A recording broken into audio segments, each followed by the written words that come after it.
नमस्कार, आप सभी दर्शकों का हमारे इस खास कार्यक्रम में बहुत स्वागत है। हमारे देश में योग करने की परंपरा बहुत पुरानी रही है, जिसे लोग अपने दिनचर्या में शामिल करते आए हैं। योग न केवल हमारे शरीर को स्वस्थ रखता है, बल्कि हमारे मन और हमारे दिमाग को भी हैप्पी और हेल्दी रखता है। यही वजह है कि आज के इस भाग दौड़ वाले जीवन में लोग एक्सरसाइज के बजाय योगासन और प्राणायाम कर रहे हैं और खुद को स्वस्थ रख रहे हैं। योगासन और प्राणायाम योग क्रिया का एक महत्वपूर्ण अंग है। योग की उत्पत्ति हमारे देश भारत से ही हुई है। योगासन और प्राणायाम हमारे देश के ऋषि मुनियों की अनमोल देन है। वर्तमान दौर में योगासन और प्राणायाम सिर्फ भारत में ही नहीं, बल्कि पूरे विश्व के मानव जाति ने अपनाया है। देश के प्रधानमंत्री श्री नरेंद्र मोदी के प्रयास से संयुक्त राष्ट्र संघ में प्रस्ताव रखा गया तथा अधिकांश सदस्य देशों के समर्थन से संयुक्त राष्ट्र संघ ने प्रतिवर्ष 21 जून को अंतर्राष्ट्रीय योग दिवस मनाने का निर्णय लिया। हमारी पुरातन पारंपरिक अमूल्य देन है। योग मन व शरीर, विचार व कर्म, संयम व उपलब्धि की एकात्मता का तथा मानव व प्रकृति के बीच सामंजस्य का मूर्त रूप है। यह स्वास्थ्य व कल्याण का समग्र दृष्टिकोण है। योग केवल व्यायाम भर न होकर अपने आप से तथा विश्व व प्रकृति के साथ तादात्म्य को प्राप्त करने का माध्यम है। यह हमारी जीवन शैली में परिवर्तन लाकर तथा हम में जागरूकता उत्पन्न करके जलवायु परिवर्तन से लड़ने में सहायक हो सकता है। आइए हम एक अंतर्राष्ट्रीय योग दिवस को आरंभ करने की दिशा में कार्य करें। योग एक ऐसी क्रियात्मक पद्धति है जिससे शारीरिक, मानसिक एवं बौद्धिक सदाचार की प्राप्ति और आत्मिक उन्नति प्राप्त होती है। योगासन एक ऐसा व्यायाम है जो हमारे आंतरिक शरीर पर प्रभाव डालता है। भारत में योग करने की परंपरा बहुत पुरानी है, जिससे लोग अपनी दिनचर्या में शामिल करते आए हैं। योग का अर्थ है जोड़ना। सबसे पहले भागवत गीता में कहा गया है, समत्यम योगा युच्यते। मैं समभाग में ही योग को जोड़ना है। मैं सबके साथ बराबर देखना है, चाहे कोई भी लिंग हो, जाति हो, धर्म हो। हम लोग को योग में ये बताया गया है कि सबको एक नज़र से ही देखना है। जैसे महर्षि पतंजलि ने बोले हैं, स्थिरम सुखम आसनम, मतलब स्थिर पूर्वक, बलपूर्वक नहीं, स्थिर पूर्वक अपने ही आसन में बैठे रहने को ही योग कहा जाता है। योगासन का अर्थ होता है आसन, शरीर, जो आदमी शरीर से किया जाता है, जैसे मर्जारी आसन, तड़ासन, ये सब जितना भी है योगासन में आता है। प्राणायाम मन का होता है। प्राणायाम का अर्थ मन होता है। जैसे मन स्थिर, जिसका गतिशील है, जिसका भाग दौड़ वाला जिंदगी है, अगर प्राणायाम करता है तो वो प्राणायाम से मन अस्थिर हो जाता है, मन कहीं भटकता नहीं है। इसलिए प्राणायाम ज़्यादा जरूरी है। प्रत्येक मानव जाति को अपने शरीर के अनुसार नियमित रूप से योगासन एवं प्राणायाम करना चाहिए। नियमित रूप से योग करने से व्यक्ति तन और मन से स्वस्थ रहता है तथा अनेक बीमारियों से बच सकता है। योग करने से व्यक्ति की आयु लंबी होती है। वर्तमान में योगासन तथा प्राणायाम हमारे शरीर के लिए बहुत ही आवश्यक हो गया है। इसलिए हमें खुद तो योग करना ही चाहिए, साथ ही दूसरे लोगों को भी योग करने के लिए प्रेरित करना चाहिए। मैं 1 महीना से योगा कर रही हूँ। योगा करने से मुझे बहुत फायदा हुई कि मेरे घुटने में बहुत दर्द रहती थी, चल नहीं पाती थी। अब मैं चल लेती हूँ। सूर्य नमस्कार नहीं कर पाती थी, वो सब मैं कर लेती हूँ। बहुत फायदा हुआ। हम तो कहते हैं कि सबको योग कीजिए। योग करने से कि शरीर में फुर्ती आता है, चलने फिरने में सब चीज़ में आराम मिलता है। योग करना बहुत ज़रूरी रहता है। मैं पिछले 2 साल से योग कर रही हूँ और मेरे को नींद का प्रॉब्लम था, सांस लेने का प्रॉब्लम था, सर्वाइकल प्रॉब्लम था। ये तीनों ही में ही मेरे को फ़ायदा हुआ और नींद भी अच्छी आती है। दिन भर मन प्रसन्न रहता है, हैप्पी लगता है, सब कुछ बहुत अच्छा है। मेरा नाम कंचनमाला है। मैं 1 साल से योगा, इसके पहले भी करती थी, बीच में ब्रेक था, बट अभी कंटिन्यूअस 1 साल से योगा कर रही हूँ। मुझे अस्थमा और साइनस का प्रॉब्लम है, तो उसमें काफ़ी रिलीफ है, मतलब बहुत ही ज़्यादा। मैं पहले डेली इनहेलर लिया करती थी, अभी वो बहुत ज़्यादा दौड़ भाग करती हूँ तभी ज़रूरत पड़ता है, ऐसे डेली बेसिस पे नहीं लेना पड़ता है उससे। मैं तो ये बोलूँगी योग को एक अपना रूटीन बना लेना चाहिए हर किसी को, जब भी टाइम मिले, आधा घंटा 15 मिनट मैक्सिमम आधा घंटा, और डेली रूटीन पे उसको शामिल करना चाहिए। जैसे हम सोते हैं, खाते हैं और सब मेरा वर्क है उसी हिसाब से। शरीर के साथ साथ मन को जोड़ना भी ज़्यादा ज़रूरी है। जैसे आजकल का भाग दौड़ के ज़िंदगी में किसी के पास कोई टाइम नहीं है कि हम कितना योगा कर सके, लेकिन हम मेरे हिसाब से हम अपने योगा क्लास में एक स्टूडेंट से शुरू किए थे, आज मेरा 66 स्टूडेंट है और सब उसको लेकर और सब स्टूडेंट मेरा साथ भी देते हैं। अगर ये और सब लोग अच्छे से ही करते, कोई तो 11 kg 18 kg सब लोग वेट भी किया है योगासन से। लेकिन जो प्राणायाम होता है, प्राणायाम से नस जिससे प्राणायाम 72,000 नाड़ियों से बना है, 72,000 नाड़ियों को शुद्ध करता है, इसलिए प्राणायाम भी ज़्यादा ज़रूरी है। क्योंकि आजकल सब लोग के पास टाइम नहीं मिलता है।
जो अभी हम लोग सूर्य नमस्कार किए, वो अगर 5 मिनट भी हर लोग कर ले सूर्य नमस्कार। सूर्य होता है तेज का प्रकाश होता है, तेज से जोड़ा जाता है सूर्य को, प्रकाश से जोड़ा जाता है सूर्य को। अगर वो 5 मिनट आजकल के ज़िंदगी में अगर सूर्य नमस्कार कोई कर ले तो दिन भर का थकान भी मिट जाएगा। वो 5 मिनट हर इंसान के पास होता है, लोग कहता है कि नहीं है, लेकिन 5 मिनट वो सिर्फ सूर्य नमस्कार को दे दे तो वो लोग सबसे अच्छा योग कर सकते हैं। हर आदमी का नस का प्रॉब्लम है, कुछ है तो नाड़ी शोधन कर ले प्राणायाम में।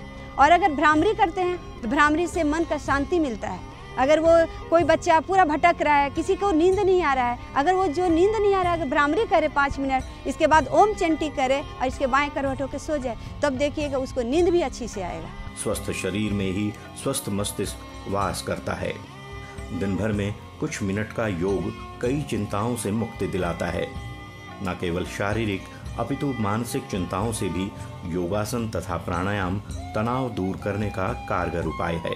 मानव शरीर मन और आत्मा के संयुक्त रूप से बने हैं। शरीर में कोई अनियमितता मन को प्रभावित करती है। मन में निराशा और थकान शरीर में रोग का कारण है। मैं योगा 4 महीने पहले ज्वाइन की हूँ, लेकिन इन 4 महीनों में मुझे बहुत ही अच्छा अनुभव हुआ है। एक तो मेरा पहले से स्टेमिना बढ़ गया है और ये मेरा पहले थोड़ा सा मुझे वीकनेस लगता था जो अब नहीं है। दूसरा प्रॉब्लम था मेरे घुटनों में बहुत दर्द था, जो अब योगा करने से बहुत आराम मिला है। तो हम कहेंगे कि योगा सबसे बेस्ट है और मेरे ख्याल से सभी को अपना कुछ समय निकालकर योगा ज़रूर करना चाहिए।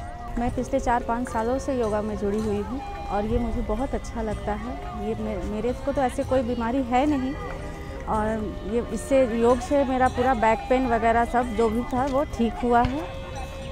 योग तो सभी को करना चाहिए। एक्चुअली मैं 2 महीने पहले जून महीने में ऑपरेशन करा कर आई थी एंजियोग्राफी का, तो डॉक्टर ने मुझे एक्टिविटी करने के लिए कहा था, तो मैंने मैडम के पास ज्वाइन किया ज्वाइन करने के बाद मुझे बहुत अच्छा लगा और हार्ट में भी अभी कोई ऐसी प्रॉब्लम नहीं है, हार्ट में भी अभी ठीक लग रही है। एंजियोग्राफी हमारा एक्चुअली 75%। मैं कोरोना के पहले 2 साल पहले भी की थी, तो मेरे को बहुत अच्छा लगा और मेरा वेट बहुत कम हुआ है और मेरे शरीर में बहुत पेन होता था, वो योगा से बहुत पेन एकदम ख़त्म हो गया और ना वो उठने बैठने चलने मेरे को बहुत आराम लगा सब। तो मैं तो कहती हूँ योगा हमेशा करते रहना चाहिए, कम से कम अपने लिए तो जीना चाहिए कम से कम योगा करके, क्या कि दवाई खाने से कोई फ़ायदा नहीं, योगा करने से व्यस्त रहना चाहिए और एकदम तंदुरुस्त रहना चाहिए। और सभी लोगों को योगा करना ही चाहिए, छोटे बड़े सबको एकदम पूरा। मैं पिछले 2022 के अगस्त से योगा कर रही हूँ। मेरे दोनों बाजू लॉक हो गए थे, तो योगा करने से मेरे फ्री हो गए और पाचन क्रिया भी मेरा बहुत कमज़ोर था, वो भी अच्छा हो गया है। मैं सबको बोलूँगी, बच्चे बूढ़े जवान सबको योगा करना चाहिए। एकाग्रता भी बढ़ता है, पढ़ाई लिखाई में मन लगता है, अपना काम में मन लगता है, थकावट नहीं होती दिन भर। बहुत अच्छा चीज़ है योगा। मैंने जब से योगा ज्वाइन किया है मुझे बहुत बेनिफिट है। पहले मेरे को अस्थमा का प्रॉब्लम था और मेरा वेट भी बहुत ज़्यादा था। योगा ज्वाइन करने के बाद मेरे को अस्थमा में काफ़ी रिलीफ है और मेरा काफ़ी वेट लूज़ हुआ है, कम से कम 10 kg। इसलिए हम सबको यही गाइडेंस करेंगे कि योगा ज़रूर करना चाहिए, टाइम निकाल के, चाहे मॉर्निंग करें चाहे इवनिंग करें, लेकिन योगा बहुत करना चाहिए, हेल्थ के लिए बेनिफिट है। योगासन अंगों को सामान्य स्थिति में रखते हैं और मांसपेशियों को शक्ति देते हैं। प्राणायाम और ध्यान तनाव को दूर करते हैं और प्रतिरक्षण क्षमता सुधारते हैं। योगासन स्थिर होके बैठ के आराम से योगा करना चाहिए। योगासन में बॉडी फ्लेक्सिबल होता है। तड़ासन में दोनों पैर को सटा लेना है, हाथ को फैला के सर के ऊपर रखना है। सर को ऊपर रखते हुए दोनों हाथ को एक दूसरे में लॉक करके ऊपर में खींचना है। हाथ को खींच के पैर का एड़ी को उठा लेना है और कुछ देर तक होल्ड करना है। उसका लाभ क्या है कि उसमें मन एकाग्र होता है, लिगामेंट जो है वो मजबूत होता है और बच्चे को लंबाई के लिए बहुत अच्छा है। त्रिकोण आसन में पैर को थोड़ा सा फैला के और साइड में एक हाथ को पहले सीधा रखना है, दोनों हाथ को, फिर एक हाथ ऊपर जाएगा और एक हाथ नीचे जाएगा पैर के पास, और जो हाथ ऊपर गया है उसके बीच की उंगली को देखना है, ऊपर में देखना है। इससे क्या होता है लाभ, इससे साइड में का जो चर्बी होता है वो कम हो जाता है। तिर्यक तड़ासन में दोनों पैर जो सटा हुआ रहता है, थोड़ा सा 2 इंच के दूरी पर रहता है दोनों पैर। इसके बाद हाथ दोनों ऊपर लेते जाएंगे, दोनों हाथ को लॉक करके और साइड में नीचे कट करेंगे, नीचे लाएंगे साइड से, राइट साइड नीचे झुकाएंगे जितना दूर तक जा सके। उससे भी साइड का कट होता है, दोनों साइड से कट, जितना भी चर्बी होता है अगल बगल टोटल उससे कटता है। मर्जारी आसन में सबसे पहले वज्रासन में बैठ जाना है। इसके बाद एक पैर को, कमर को, हिप को उठाना है और गर्दन के पास गला से ऊपर से उठा के और हिप को कैट पोज उसको कहा जाता है। कैट पोज, हिप थोड़ा सा ऊपर आना चाहिए और गर्दन जैसे ऊपर में लिए तो सांस लिए और नीचे जैसे सर किए तो सांस को छोड़ते हुए। उसमें फ़ायदा क्या है कि जो साइटिका का पेशेंट है उसको बहुत आराम मिलता है। इसके बाद जो नाड़ी का कुछ प्रॉब्लम होता है उससे वो मजबूत हो जाता है। व्याघ्रासन, सीधे बैठ जाना है। इसके बाद वज्रासन में बैठना है और एक पैर को ऊपर से उठा लेना है, उठा के और सर को ऊपर करना है, सर को ऊपर करके ब्रीदिंग को होल्ड करना है, सांस लेना है। इसके बाद उस पैर को नीचे ला के दूसरे पैर के घुटने के पास ला के नाक को टच करना है, वहाँ पे सांस को छोड़ देना है। उसमें भी साइटिका का पेशेंट जिसको पेट का पाचन शक्ति का है वो ठीक हो जाता है और पेट का जो चर्बी है चारों तरफ से वो कट जाता है। प्राणायाम होता है प्राण प्लस आयाम, मतलब प्राण को जोड़ने का ही प्राणायाम कहा जाता है। प्राणायाम का अर्थ होता है मन, शांति, ये होता है प्राणायाम। प्राणायाम 2 शब्द से बना है, प्राण प्लस आयाम, यही 2 जोड़कर ही बनता है प्राणायाम। प्राणायाम से मन का शांति, जो इधर उधर जो भटकता है वो प्राणायाम से ही शांत होता है। और जितना भी बीमारी है आसन करने के बाद ही प्राणायाम को करना चाहिए, कभी भी सीधे प्राणायाम को नहीं करना चाहिए। पहले आसन करना चाहिए, इसके बाद प्राणायाम करना चाहिए।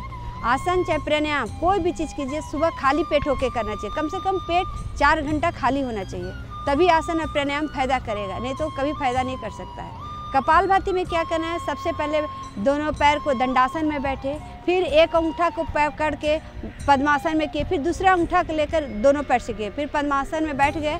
इसके बाद कपालभाति में सिर्फ ब्रीथ को फेंकना होता है, सांस को सिर्फ छोड़ना होता है। ये कप प्रधान होता है, कप प्रधान। इससे जो पेट जो है, हम तो इतना दूर तक आजमाए हैं कि जो आसन करने के बाद हम लोग कपालभाति करते हैं, इससे पेट भी कम होता है। दूसरा आता है इसमें अनुलोम विलोम। अनुलोम विलोम में 4 प्रकार होता है।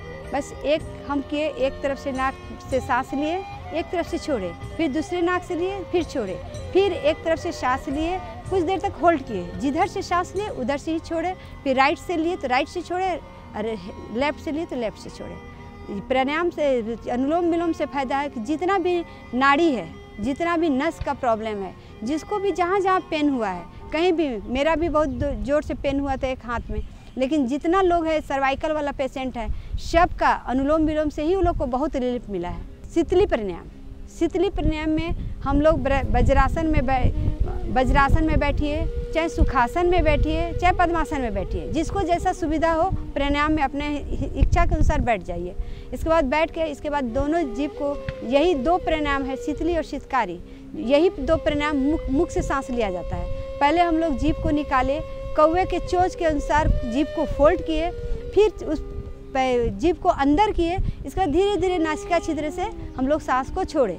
उससे क्या होता है, जिसका बीपी रहता है, हाई बीपी, उसके लिए रामबाण है शीतली प्राणायाम। और शीतकारी है, शीतकारी दोनों दांत को एक दूसरे में टच कर दिए, उसमें क्या है कि दांत से दोनों दांत सटा के मुख से सांस लेना है, सांस लेकर फिर नासिका छिद्र से सांस को छोड़ना है।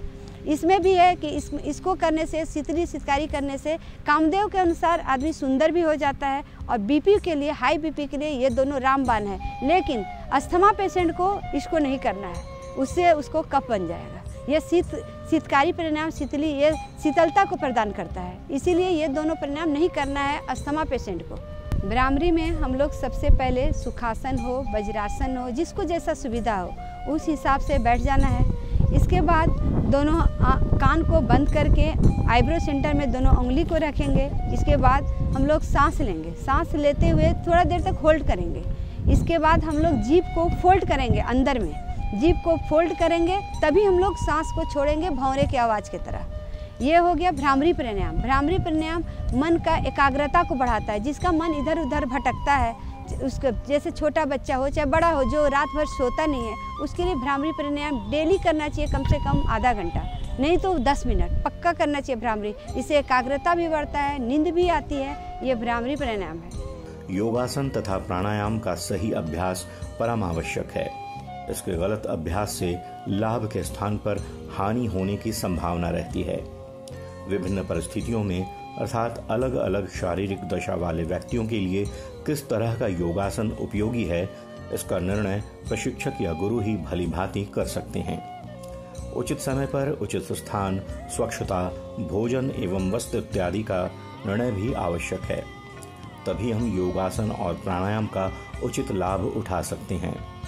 योगासन और प्राणायाम का उचित समय प्रातःकाल या संध्या काल होता है, जब व्यक्ति का पेट खाली होता है। समतल स्थान पर चादर, कंबल या दरी आदि बिछाकर इनका अभ्यास करना लाभप्रद होता है, लेकिन शुरू में किसी योग्य प्रशिक्षक के समक्ष ही इसका अभ्यास करना चाहिए। योग का मंत्र परिधि के 4 प्रकार हैं। समाधिपाद, साधनपाद, कैवल्यपाद, विभूतिपाद, 4 हैं। 4 में 84,000 योगा है, लेकिन 84,000 में शंकर भगवान ने, आदि गुरु ने उसको 84 आसन को ही विशेष आसन माना गया। योग और आसन 34 है। योग सबसे पहले आप बैठ जाइए दंडासन में। दंडासन फिर किसी भी प्रकार का सुखासन हो, पद्मासन हो, उसमें बैठ जाइए। सर एक सीध में रहना चाहिए, रीढ़ की हड्डी एकदम सीधी होना चाहिए। इसके बाद अपने हिसाब से लोग योग करता है, बैठकर आसन करता है कि 5 मिनट अगर ऑफिस में बैठा हुआ है कोई, तो 5 मिनट तो उतना तो अगल बगल जगह रहता ही है कि वो 5 मिनट के लिए सूर्य नमस्कार सकता है। अब बैठे बैठे चेयर पर अनुलोम विलोम कर सकता है, भ्रामरी कर सकता है, उज्जाई प्राणायाम कर सकता है, सब कुछ कर सकता है बैठकर ही। तो उसमें कोई दिक्कत नहीं, कोई ने नीचे बैठने की जरूरत है, न किसी को पैर में भी दिक्कत है। कोई ऑफिस में बैठा हुआ है तो आराम से कर सकता है, चेयर पर ही बैठकर कर सकता है। योग करने का 2 टाइम है। सुबह में सबसे पहले उठना चाहिए, वॉशरूम जाना चाहिए, गर्म पानी पीना चाहिए। इसके बाद ब्रह्म मुहूर्त में ही योग करना चाहिए। पेट कम से कम 4 घंटा खाली होना चाहिए। अगर सुबह रात में खाना खाता है आदमी, इसके बाद सुबह में योगा करता है, अगर वही योगा अगर शाम में करते हैं तो कम से कम 4 घंटा पेट को खाली होना चाहिए। हर समय आप योग नहीं कर सकते हैं। योग से तो बहुत फायदा है, शरीर सब लचीला बन जाता है। इसके बाद मन में शांति आ जाता है। इसके बाद शरीर जहाँ जहाँ फैट है वो कटता है। टोटल चीज़ें योग से ही होता है। योग एक प्रकार का व्यायाम है जो शरीर को लचीला बनाने का काम करता है। वहीं प्राणायाम कुछ अभ्यासों के माध्यम से श्वास का नियम है। योग आमतौर पर प्राणायाम को सफल बनाता है। वहीं प्राणायाम योगासन के बाद किया जाता है। योग अस्थमा जैसी बीमारियों को ठीक करने में मदद करता है। वहीं प्राणायाम हृदय गति और रक्तचाप को नियंत्रित करने में मदद करता है। प्राणायाम श्वास पर ध्यान केंद्रित करने के योग अभ्यास को संदर्भित करता है। प्राणायाम का मूल अर्थ जीवन ऊर्जा को ऊपर उठाना है। प्राणायाम प्रमुख हिंदू धार्मिक ग्रंथों में अपना स्थान पाता है। इसमें भगवद गीता और पतंजलि के योग सूत्र शामिल हैं। तो अगर आप जीवन भर स्वस्थ रहना चाहते हैं, तंदुरुस्त रहना चाहते हैं, अपने शरीर के साथ अपने मन और अपने दिमाग को भी स्वस्थ रखना चाहते हैं, तो आप योग करें, प्राणायाम करें। अब मुझे दीजिए इजाजत। नमस्कार।